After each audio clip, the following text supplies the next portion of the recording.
ሰላም ሰላም ውድ የዚህ ቻናል ቤተሰቦች እንዴት ናችሁ? ደህና ናችሁ? ሁሉ አማን ሁሉ ፒስ ነው ወይ?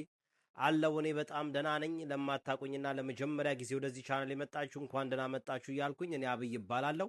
ያላችሁት ደግሞ አብይ ዩቲዩብ ላይ ነው ማለት ነው። በዚህ ቻናል ላይ በጣም አስገራሚ አስደናቂ ትምህርት ሊሰጡ የሚችሉ ቪዲዮዎችን ስለቅላችሁ ቆይቻለሁ። እንደ ሴም ታይም ደግሞ በዚህ ቻናል ላይ ወቅታዊ በሆኑ ጉዳዮች ላይ ሐሳብ አስተያየታችንን እንሰጣለን። እኔም የተሰማኝን ነገር እናገራለሁ። እናንተም የተሰማችሁን ሐሳብ በኮሜንት ብታሳውቁኝ ደስ ይለኛል ማለት ነው። ከሁለት ቀን በፊት ቪዲዮ ለቅቄላችሁ ነበረ።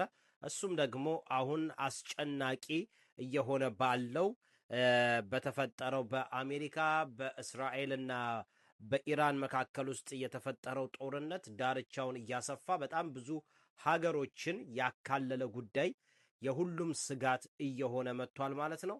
ይሄ ጦርነት በአንድም በሌላም ሁላችንንም ይመለከተናል። በቀጥታ ደግሞ አረብ ሀገር ውስጥ የምትኖሩ ኢትዮጵያኖችን የሚመለከት ጉዳይም ስለሆነ በጣም ጥንቃቄ ማድረግ ያስፈልጋል። እንቅስቃሴ መቀነስ ተገቢ ነው። ውጪ ያለን ነገር በተቻለ መጠን ማለት ነው። ስለዚህ ዛሬም እንግዲህ እንደተለመደው የተለያዩ ቪዲዮዎችን ይዤላችሁ መጥቻለሁ ማለት ነው። እንዳልኳችሁ ሲጀምር እንደተናገርኩት ወቅታዊ በሆነ ጉዳይ ላይ እንነጋገራለን። ከዛ ደግሞ ጭንቀት የሞላበት ውሎ እንዳንውል መግቢያችንን ትንሽ ፈገግና ፈታ በሚያደርጉን አንዳንድ ቪዲዮዎች ባዘጋጀውላችሁ በእነሱ ፈገግ ብለን እንጀምራለን። ሐሳብ አስተያየታችንን እንሰጣለን። ከዛ ደግሞ በዚህ ቻናል ላይ በተደጋጋሚ እየለቀኩላችሁ እንዳለሁት ሊያስተምር ይችላል፣ ያስገርማል ብዬ ያሰብኩትን ወንጀል ነክ ስራዎችን ደግሞ በጣም ቪዲዮዎቼ ካልረዘሙብኝ በመጨረሻው ላይ እሱን አታች አደርግላችኋለሁ ማለት ነው። ፕሊስ ይሄንን ቻናል ወይም ደግሞ ይሄን ዩቲዩብ ሰብስክራይብ፣ ሼር፣ ላይክ በማድረግ ብታበረታቱ ሞር ቪዲዮዎችን ለመስራት ያግዛል፣ ብዙ ሰዎች ጋርም እንዲደርስ ይሆናል ማለት ነው። ሰብስክራይብ ደግሞ የደውል ምልክቷን ብትጫኗት የምለቃቸው ቪዲዮዎች ሁሉ ቀድሞ ወደ እናንተ ሲመጣ ምልክት እንድታገኙ ይረዳችኋል ማለት ነው። ይህንን ስለምታደርጉ ከልብ አመሰግናለሁ። ወደ ዛሬ ቆይታችን ወደ ዛሬ ቪዲዮቻችን እንገባለን ማለት ነው። ወደ ቪዲዮቹ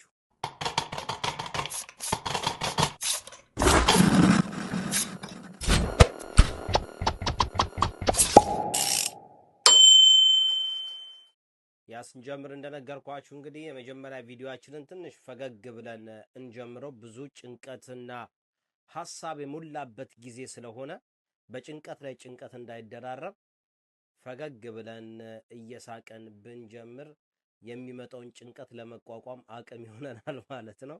ስለዚህ ወደ መጀመሪያ ቪዲዮአችን እንሂድ። ወደ ቪዲዮ ምንድነው? ይሄን ፕሮቲን ሼክ ትለዋለህ መች ነው የምትወፍረው እንጂ? ምን እባክህ ተሳስቼ እኮ የሴቶቹን ገዝቼ። ኧረ እባክህ አዎ የሴቶቹን ሽጠውልኝ እኮ በቃ ላስቀይረው። በቃ እሺ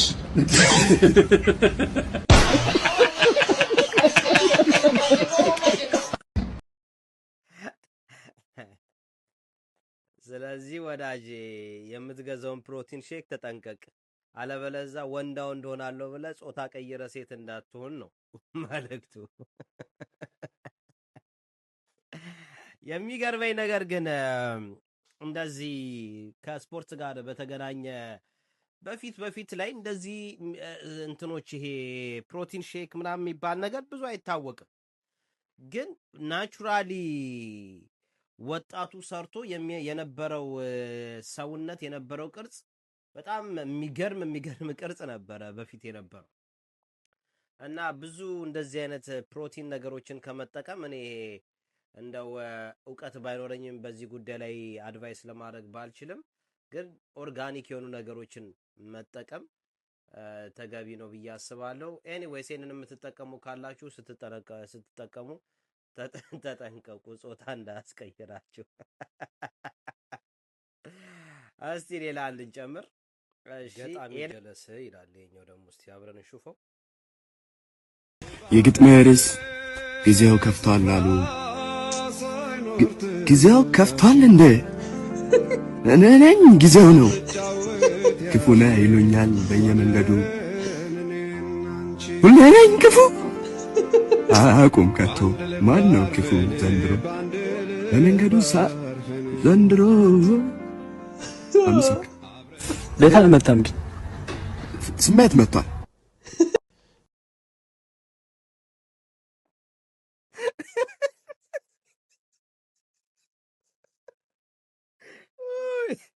ግጥም ዘጋይ ይሄንማ ደግሞዋለሁ። በደንብ አላጣጣምኩትም።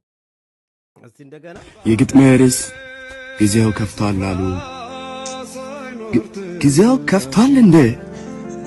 እኔ ነኝ ጊዜው ነው። ክፉ ነህ ይሉኛል በየመንገዱ። ሁሌ ነኝ ክፉ አቁም ከቶ ማን ነው ክፉ ዘንድሮ በመንገዱ ዘንድሮ። አምስክ ቤት አልመጣም ግን ስሜት መጥቷል።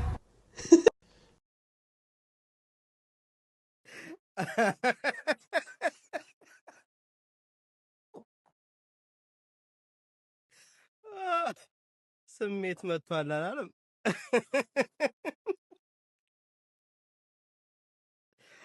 አረ ፒፕል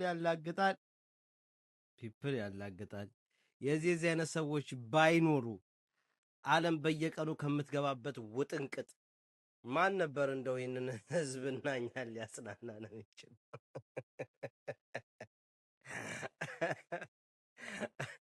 ስሜት መጥቷል አላለም?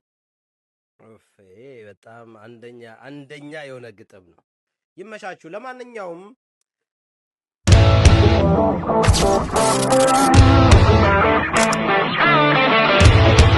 እንግዲህ ይህን ያህል ከተነጋገርን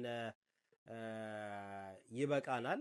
ፈገግም ካልን ሀሳብ አስተያየት ደግሞ በዚህ ላይ ከሰጠን ይበቃል። ወደ ዋናው ጉዳያችን ስንገባ ዋናው ጉዳያችን እንግዲህ ቅድም እንደነገርኳችሁ ከሁለት ቀን በፊትም ቪዲዮ ሰርቼላችሁ ነበረ። በጣም የሚያስጨንቅ የሚያሳስብ አይነት ሁኔታ ውስጥ ነው እየደረስን ያለ ነው። ይሄ ጦርነት ከትናንትና ወዲያ እንደነገርኳችሁ ሲጀምር የአሜሪካና የእስራኤል ትልቁ ስሌት የነበረው አያቶላው ከሞተ በኋላ ምንም አይነት የሚንኮሻኮሽ ነገር አይኖርም። ከዛ በኋላ ያለው መንግስት እንግዲህ የተዳከመ መንግስት ነው የሚሆነው። ሁሉም እጅ ሰጥቶ እኛ ደግሞ የሲቪል መንግስት መርጠን ከኛ ጋር አብሮ ተስማምቶ ይቀጥላል የሚል ነበር እሳቢያቸው። ነገር ግን በጣም ሲፈሩት የነበረው አይነት ሁኔታ ነው እየተፈጠረ ያለው። ከጦርነቱ ባሻገር የአያቶላ እንግዲህ ሁለተኛ ልጅ መሰለኝ በሳቸው ቦታ ተክቶ እንዲቀጥል እየተደረገ ነው ያለው ማለት ነው። ይሄ ነገር የተረጋገጠ ነገር የለውም። ምክንያቱም ይመረጥ አይመረጥ እርግጠኛ ሆኖ የወጣ ዜና የለም። ግማሹ ተመርጧል ይላል፣ ግማሹ ደግሞ አልተመረጠም በሀሳብ ደረጃ ነው ይላል። ለምንድን ነው ይህን ያህል በዚህ ጉዳይ ላይ አንድ አይነት ሀሳብ ማግኘት ያልተቻለው?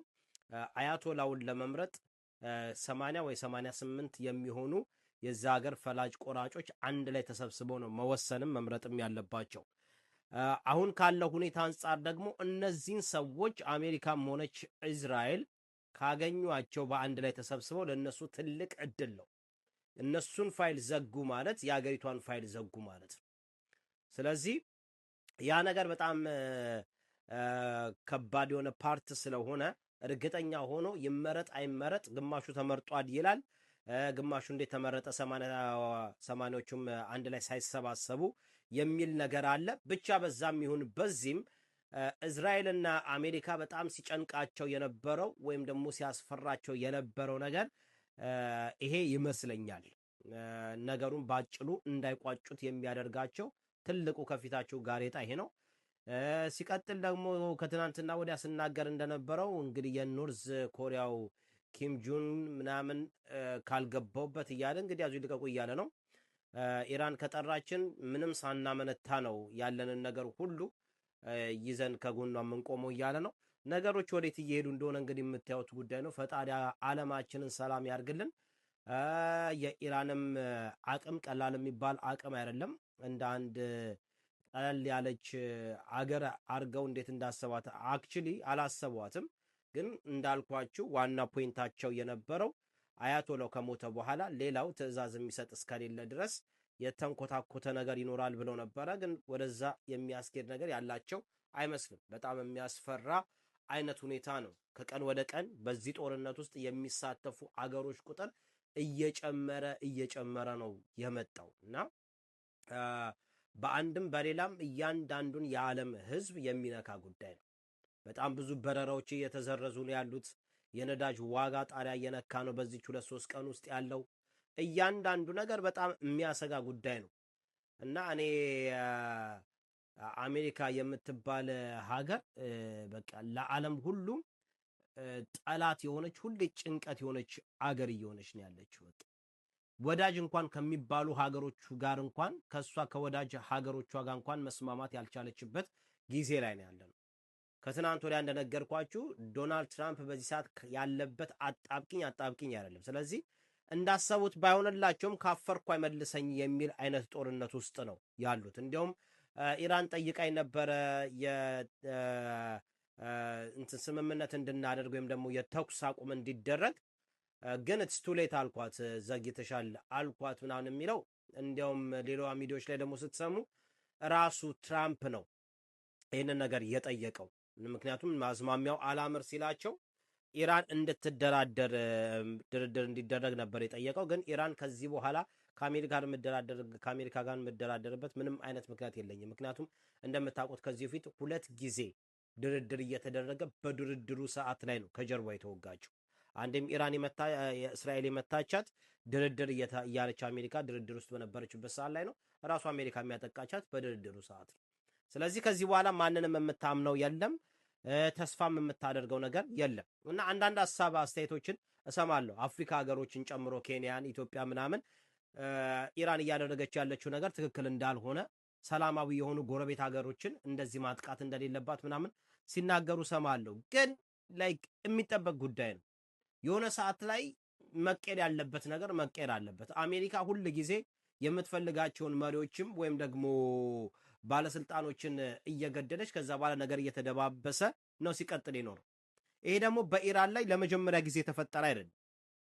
በጣም ብዙ ሳይንቲስቶቿን፣ በጣም ብዙ የጦር ጀነራሎቿን እስራኤልም በአሜሪካ እርዳታም ሲገደሉ ኑሯል። ከዛ በኋላ ግን ነገሩ ቀሎ ሲያልፍ ነው ሲታይ የነበረው።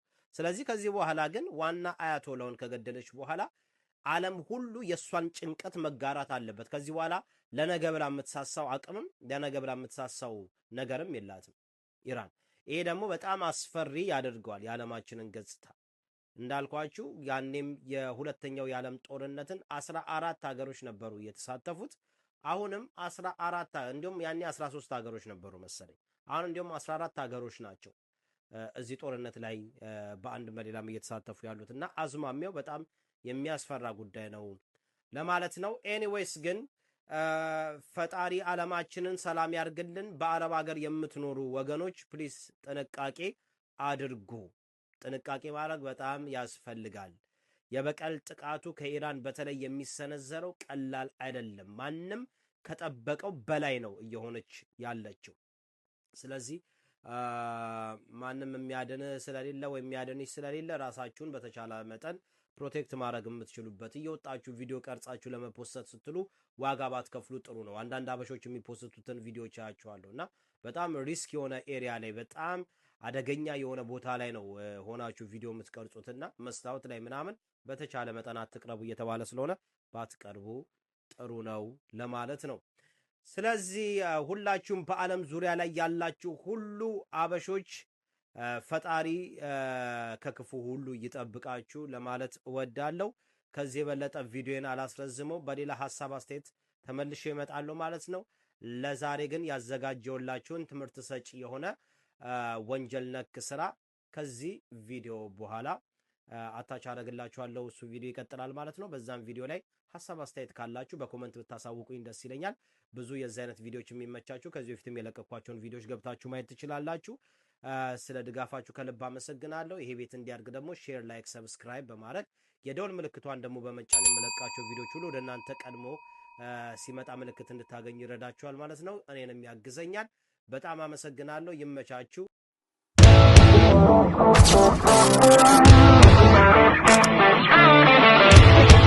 እዚህ ታሪክ ባለቤት ሳንቴ ትባላለች። ሳንቴ የምትኖረው በአሜሪካ ላስ ቬጋስ ከተማ ውስጥ ሲሆን ይህ ታሪክ በተፈጠረ ጊዜ የ36 ዓመት ሴት ነበረች። ሳንቴ ጋር ችግር አለ። በጣም ቅንጡ ህይወት ትወዳለች። ውድ መኪኖች፣ ውድ ቤት፣ ውድ ልብስ፣ ውድ ጫማ፣ እነዚህ ሁሉ የሳንቴ መገለጫዎች ናቸው። ውድ ነገር ማን ይጠላል የሚል ስለማይጠፋ ውድ ነገር መውደዱ አልነበረም ችግሩ። እነዚህ የምትመኛቸውን ነገሮች ለማግኘት ስትል የምታደርጋቸው ነገሮች ሁሉ በጣም አደገኞች ነበሩ። ሳንቴ ይህንን ህይወት ለማሟላት ስትል የማትፈነቅለው ወይም ደግሞ የማታደርገው ነገር የላትም። በአንድ ወቅት እሷና የገዛ ባሏ የገዙትን ቤት በእሳት አቃጥላ አንድደዋለች። ለምን ከተባለ ከኢንሹራንስ የሚገኘውን ገንዘብ ለዚህ ለምትፈልገው ነገር ለማዋል ስትል። በዚህ ነገር በጣም የተማረረውና በሷ እብደት የተሰላቸው ባሏ የዲቮርስ ወይም ደግሞ የፍቺን ወረቀትን አስገብቶ ሁለቱ ኦፊሻሊ ተለያዩ። ከባሏ ጋር የተለያየችው ሳንቴ ከሱ ውጪ ወይም ደግሞ ከባል ውጪ የዚህ አይነት ቅንጡ ህይወትን መኖር ይከብዳል ብላ ስላሰበች በጣም ጭንቀት ውስጥና ዲፕሬሽን ውስጥ ወይም ደግሞ ትልቅ ሐዘን ውስጥ ገባች። ግን እድለኛ ሆነችና ሐዘኗም ጭንቀቷም ብዙ ከሷ ጋር የቆየ አይመስልም። ምክንያቱም በ1971 አንድ ትልቅ ነገር ወይም ደግሞ ቆንጆ አጋጣሚ በህይወቷ ተፈጠረ። እሱም ከዚህ ግለሰብ ጋር ተዋወቀች። ይህ ግለሰብ ኬን ይባላል። ኬን ማለት በሪል ስቴት ላይ የተሰማራ ኪሱ ዳጎስ ያለ ቆንጆ ባለሀብት ነው።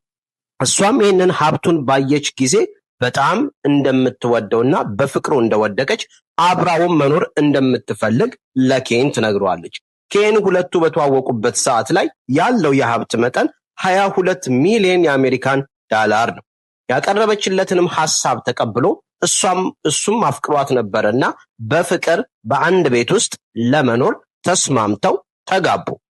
ከተጋቡም ከተወሰነ ዓመት በኋላ ወንድ ልጅን ወለዱ። ከዚህ በኋላ ሳንቴ ብዙ ነገሮች እንደምትፈልገው አይነት መስመር እያዙላት ይመስላል። በጣም ቅንጡ ህይወት የምትወደው ሳንቴ ልክ ልጅን ከወለደች በኋላ ሁሉ ነገሮች እንደ ልቧ እንዲሆኑ እድሎች ተመቻቹላት። ስንት ጊዜ ስትመኝ የነበረው የባሏን ወይም ደግሞ የልጇን አባት የኬንን ሀብት ልክ እንደራሷ አድርጋ በነፃነት ለምትፈልገው ነገር ሁሉ እያወጣች መጠቀም ጀመረች። ብዙ የህይወት መስመሮቿ የተቀየሩ የሚመስሉት ሳንቴ አንድ ነገር ግን ሊቀየር አልቻለም። እሱም ደግሞ የሳንቴ ባህሪ። የሳንቴ ባህሪ ማለት በጣም ጨካኝ፣ በጣም አደገኛ ከሚባሉ ሴቶች መካከል አንዷ ነች። እንደውም ምን ታደርግ ነበረ? ምንም ነገር ሳይጎላት ወይም ደግሞ ሳትቸገር የሚሊዮነር ሚስት ሆና ሳለ ነገር ግን ሜክሲኮ ድረስ በመሄድ የቤት ሰራተኞችን ከሜክሲኮ ድረስ በህገወጥ መንገድ ይዛ ትመጣ ነበረ። በህገወጥ መንገድ ማምጣቱ ብቻ አልነበረም የሳንቴ ክፋቱ። ይልቁንስ ካመጣቻቸው በኋላ ሰራተኞቹን የሚገባቸውን ክፍያ አትፈጽምም ነበር። እንደውም አንዳንድ ጊዜ ቤታቸው ውስጥ በመቆለፍ ቆልፋም ቀንም ሙሉ በዛ ክፍል ውስጥ እንዲውሉ እንዳይበሉ እንዳይጠጡ አድርጋ ትቀጣቸው ነበረ።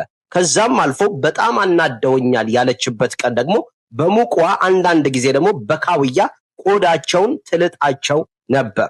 ይሄ ነገር በጣም ያማረራቸው የቤቷ ሰራተኞች አንደኛዋ ሰራተኛ በአንድ ቀን በለስ ቀናትና እየሮጠች አምልጣ እጇን ለፖሊስ ሰጠች።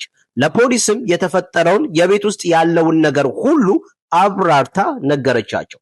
ፖሊሶቹም የራሳቸውን ክትትል ሲያደርጉ ከቆዩ በኋላ ወንጀለኛ መሆኗን ሲያምኑበት ሄደው ሳንቴን በቁጥጥር ስር አዋሏት።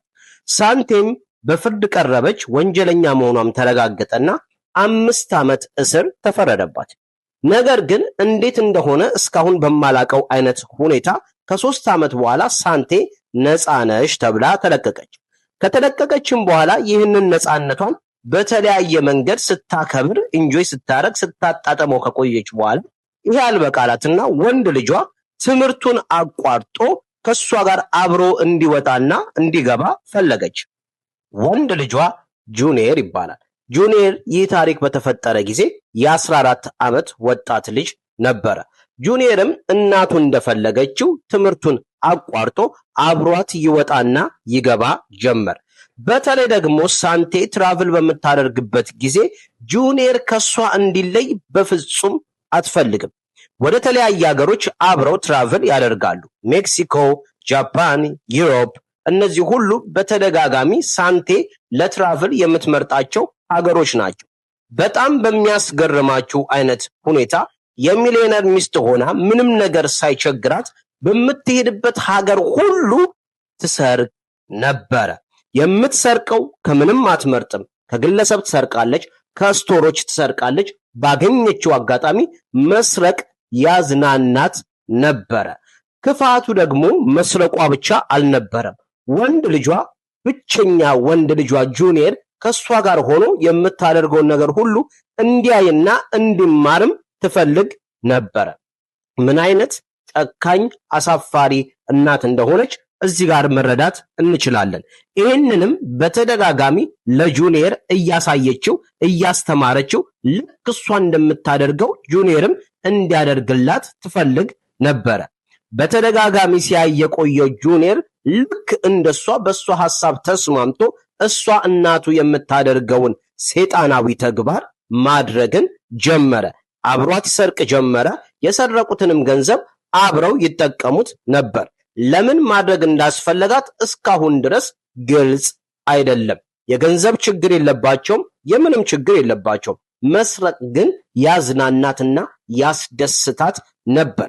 በዚህ አይነት መንገድ ለተወሰነ ጊዜ ከቆዩ በኋላ አንድ አዲስ ነገር በቤታቸው ተፈጠረ። በ1994 የሳንቴ ባል ወይም ደግሞ የጁኒየር አባት ኬን ሞተ። በቤት ውስጥ ከሞተ በኋላ ያንን መሞቱን ያየችው ሳንቴ በባሏ መሞት በጣም ያዘነች ወይም የደነገጠች አትመስልም። ምክንያቱም ይህንን ትዳር ስትጀምር የኬን ውበቱ፣ መልኩ፣ ንግግሩና ባህሪው ማርኳት ሳይሆን ኪሱ ወይም ሀብቱ ማርኳት ስለሆነ የሱ መሞት እሷን ብዙ የሚያስጨንቃት አይነት ሴት አልነበረችም። ይልቁንስ ሳንቴን ያስጨነቃት አንድ ጉዳይ ነበረ።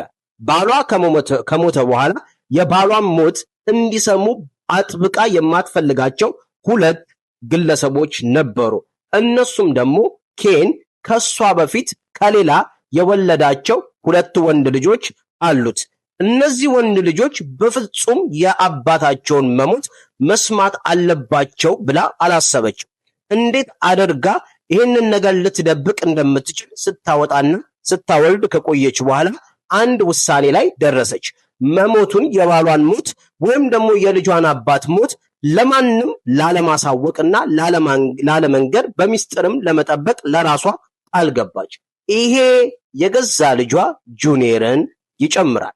ጁኒየርና አባቱ ያላቸው ግንኙነት ምን አይነት እንደሆነ እስካሁን ለኔ ግልጽ አይደለም። ምክንያቱም አባቱ ሲሞት የት ነው አባቴ ብሎ ካልጠየቀ አባቱና ጁኒየር ይገናኛሉ ወይም ይገናኙ ነበር ብዬ ለማሰብ እቸገራለሁ።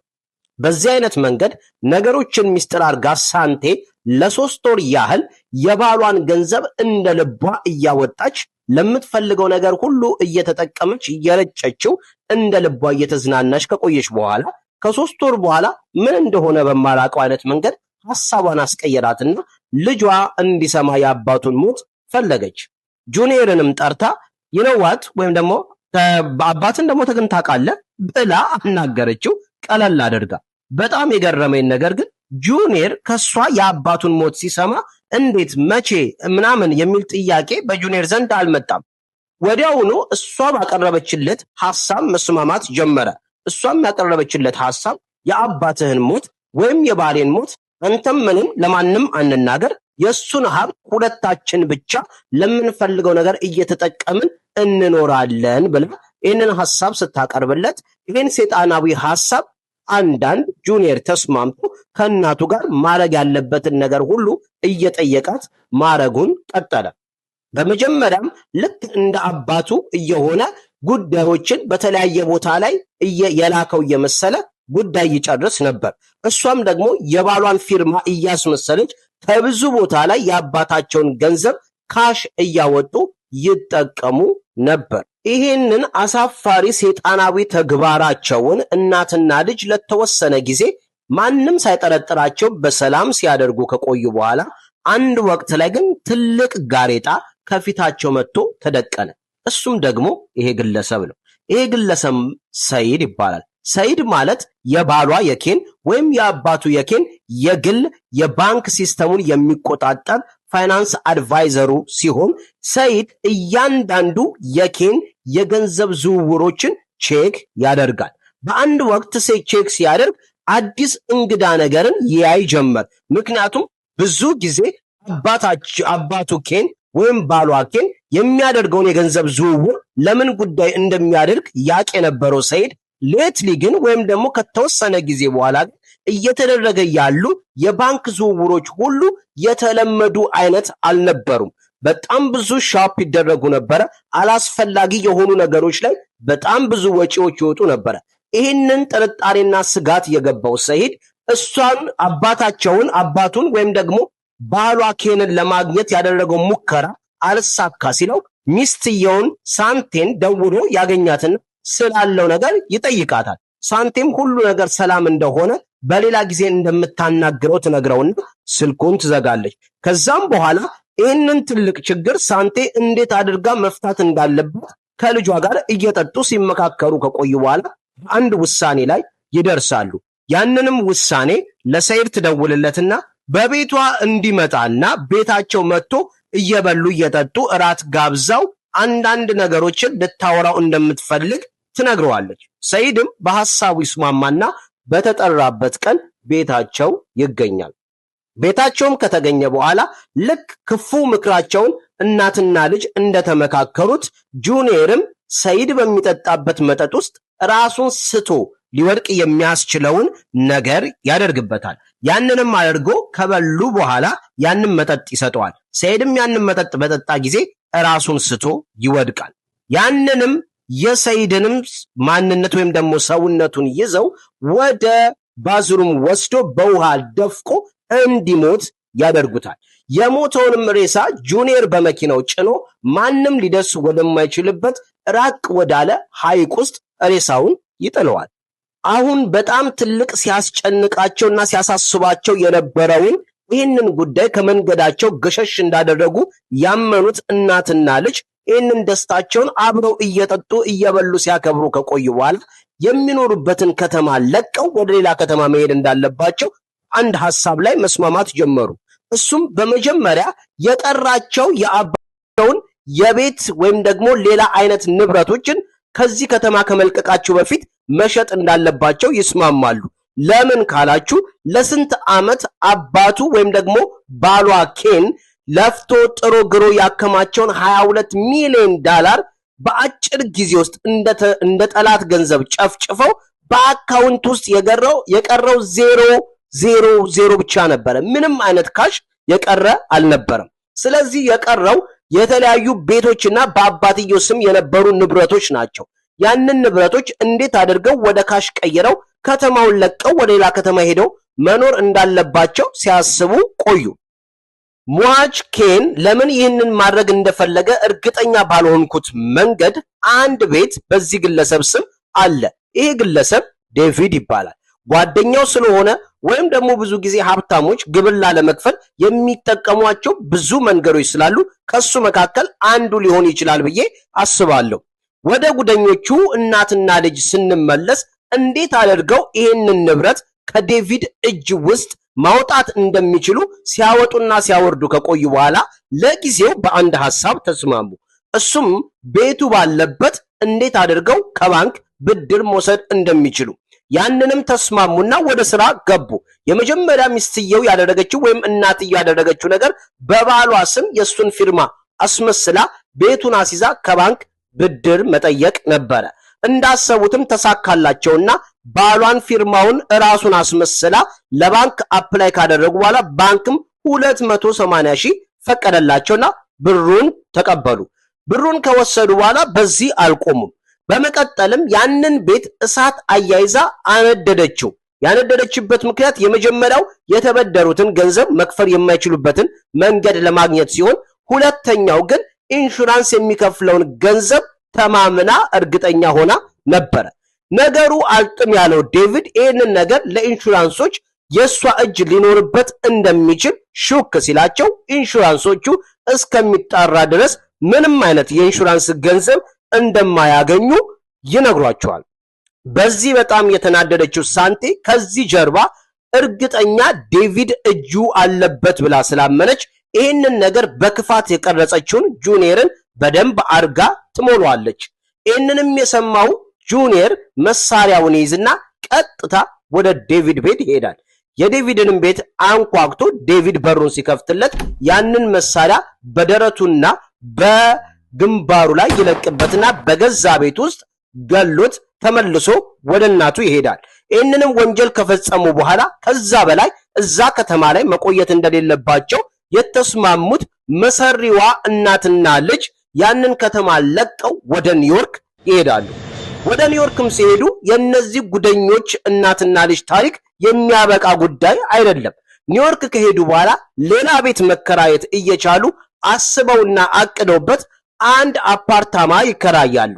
ይህንን አፓርታማ በሚገርማችሁ አይነት ሁኔታ የአፓርታማው ባለቤት ትንሽዬ የምታከራየውን ሩም ነው የተከራዩት። አብረዋት መሆን የፈለጉት ለምን እንደፈለጉ ቀጥዬ እነግራችኋለሁ። ምክንያቱም በጣም ወዳጅ ሆነው ተቀራርበው ከቀጠሉ በኋላ እሷ ቤት ውስጥ ያለውን ላንድ ላይን ስልክ በዛ ስልክ መሰረት ትራክ ለማድረግ እሱ ላይ የሆነ ማሽን ይገጥማሉ።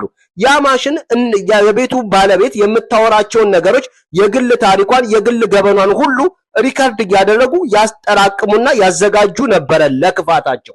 ያንንም ሲያደርጉ ከቆዩ በኋላ እንደፈለጉት የሚፈልጉት ነገር የተሟላ በመሰላቸው ጊዜ ጁኒየር ኬት መጣ ሳይባል እኛን ምስኪን የ82 ዓመት አሮጊት ደረጃ ላይ እያንደረደረ ይጥላቸዋል። ሴትየዋም በጣም አርጅተው ነበርና ከደረጃውም ማለፍ አልቻሉም። እዛው ደረጃ ላይ የ82 ዓመት ምስኪን አሮጊት ህይወታቸው ያልፋል። ልክ ሴትየዋ እንደሞቱ ሬሳውን ጠቅልሎ በአቅራቢያው ወደሚገኘው ቆሻሻ መጣያ ገንዳ ውስጥ የሴትየዋን ሬሳ ጁኒየር ይጥላል። ከዚህም በኋላ ለተወሰነ ጊዜ ሰላም በሚመስል አይነት መንገድ በገዛ በሴትየዋ ቤት ውስጥ በነፃነት ሲኖሩ ከቆዩ በኋላ የሴትየዋ የቅርብ ወዳጅ የሆኑት ጓደኞቻቸውና ቤተሰቦቻቸው ሴትየዋ በመጥፋታቸው ሲጨነቁ ከቆዩ በኋላ ለፖሊስ ያለውን ነገር ያሳውቃሉ። ፖሊስም ክትትል ይጀምራል። በመጀመሪያም ተጠርጣሪ ያደረጋቸው እነዚህን እናትና ልጅ ነው። ለምን ካላችሁ መጀመሪያም ከወጡበት ከተማ ላይ ችግር እንደነበረ ፖሊስ ሲከታተል ቆይቶ ነበር። አሁን ደግሞ በገቡበት እነሱ በሚኖሩበት ቤቱም ውስጥም እኚህ ሴትዮ መጥፋታቸው ለፖሊስ ትልቅ የጥርጣሬ መንገድ መክፈቻ ነበረ። እነሱም ተጠርጣሪ አድርጎ አንዳንድ ማስረጃዎችን ሲሰበስብ ከቆየ በኋላ ፖሊስ ልክ እርግጠኛ ወንጀለኛ መሆናቸውን ሲያረጋግጥ ፓም እናትና ልጅ በቁጥጥር ስር ዋሉ። ስለዚህ ቀጥሎ ይሄ የምትመለከቱት የጨካኟ እናት የሳንቴ ትክክለኛ የእስር ቤት ፎቶ ሲሆን በመቀጠል የምትመለከቱት ደግሞ የቀረጸችው የክፉ ልጇ የጁኒየር ፎቶ ነው። በመጀመሪያም ጁኒየር ለፍርድ ቀረበ። ፍርድ ቤቱ ወንጀለኛ እንደሆነ አመነበት።